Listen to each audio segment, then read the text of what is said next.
bienvenue sur cette nouvelle vidéo. Comme je vous disais dans la précédente vidéo, j'allais vous parler un petit peu des assurances et de mon parcours du combattant. Ça va pas durer très longtemps parce que je vais juste vous donner quelques clés et certains vous en donneront certainement dans les commentaires. Notamment, il y a une personne qui a commenté la dernière vidéo qui a parlé de son assurance qui avait peut-être quelque chose d'intéressant. Donc, libre à vous d'échanger après dessus. Vous êtes tellement nombreux que je ne sais plus où donner de la tête. Voilà, moi en fait quand j'ai pris ma Tesla, j'avais vu plein de vidéos, j'avais lu plein de choses sur l'assurance indiquant que assurer une voiture électrique revenait beaucoup moins cher parce que beaucoup de compagnies prenaient en compte tout ce qui était sécurité renforcée, tout ce qui était aide au pilotage et du coup l'usure moindre des matériaux et du coup les moindres risques de véhicules mal entretenus qui causaient des accidents. Et donc du coup, fort de cette information, j'étais parti en confiance et je vous avouerai que j'avais pas forcément fait de devis avant de commander le véhicule. Donc quand j'ai commandé le véhicule, j'ai eu la mauvaise surprise de n'avoir que des tarifs supérieurs à ce que j'ai aujourd'hui. Et comme je vous disais avant, j'avais un taux qui était un petit peu élevé parce que j'avais eu un gros carton qui m'avait fait passer à 0,66 et mon assurance actuelle était à 115 euros pour ma 2008 et du coup j'avais que des devis qui tournaient autour de 150, qui montaient autour de 200, enfin c'était incroyable, je tombais des nues et je vous avouerai que ça me faisait un petit peu peur. Donc j'ai cherché, j'ai eu du coup je suis passé par des annuaires, des Lynx, je sais plus combien, il y en a tellement en fait que du coup j'étais inondé d'offres derrière. Donc je vais pas vous citer les noms des compagnies après, mais j'ai eu des tarifs qui étaient donc extrêmement chers et ceux qui qui étaient moins chers se rapprochaient de ce que j'avais aujourd'hui. Donc je retournais à peu près, le moins cher que j'avais c'était à 117 euros. Mais c'était pas forcément des assurances qui étaient orientées véhicules électriques. Donc on avait à peu près retrouvé les mêmes garanties que ce qu'on peut avoir sur un véhicule thermique. Sur l'assistance, on vous amène jusqu'au premier garage. Il n'y avait pas de choses particulières. J'en avais vu une qui avait effectivement quelques garanties spécifiques, mais qui était un petit peu plus chère aussi. Et au moment où je désespérais un petit peu et que je partais sur une assurance qui allait me coûter un petit peu plus cher que celle que j'avais aujourd'hui, j'ai reçu un coup de téléphone comme quoi laisser ses coordonnées sur le Lynx ou autre site comme ça, ça a du bon, si on retire toutes les pubs qu'on reçoit. Il y a quelqu'un qui m'a appelé, du coup, une compagnie, je l'ai presque conduit directement au téléphone parce que je me suis dit encore une énième qui va me proposer quelque chose qui va pas m'intéresser, etc.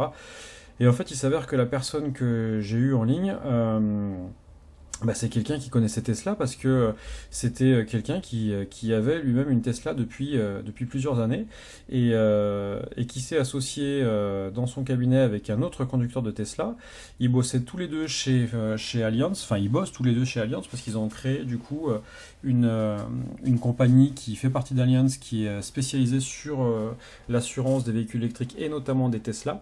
Et du coup c'est là que j'ai trouvé la meilleure option aujourd'hui. C'est pour ça que je voulais vous partager mon expérience parce que vous allez gagner grandement du temps si vous allez les contacter à mon avis parce que vous allez avoir au moins les basiques de ce qu'il faut pour une assurance Tesla, c'est-à-dire qu'il y a des choses que le dépannage en cas de panne électrique jusqu'au prochain superchargeur, se faire remorquer son véhicule en cas de panne jusqu'à un garage qui peut vous prendre en charge une Tesla plutôt qu'un garage lambda à proximité qui saura même pas la lever sans l'abîmer.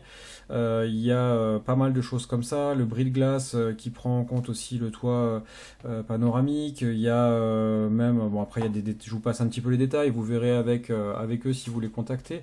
Donc cette assurance, je vous invite grandement à les contacter, ne serait-ce que pour faire un devis et comprendre ce que c'est une assurance spécifique pour les Tesla. Donc c'est Drive Elec. Alors leur site n'est pas forcément flambant parce que du coup je pense qu'ils ont fait juste une page basique. Vous voyez, comme vous voyez, ils sont d'Allianz en fait. Et ils ont négocié des tarifs extrêmement intéressants avec Allianz parce que comme ils conduisent eux-mêmes des Tesla, ils ont pu leur expliquer tout ce qui était pratique pour une assurance, pour un assureur.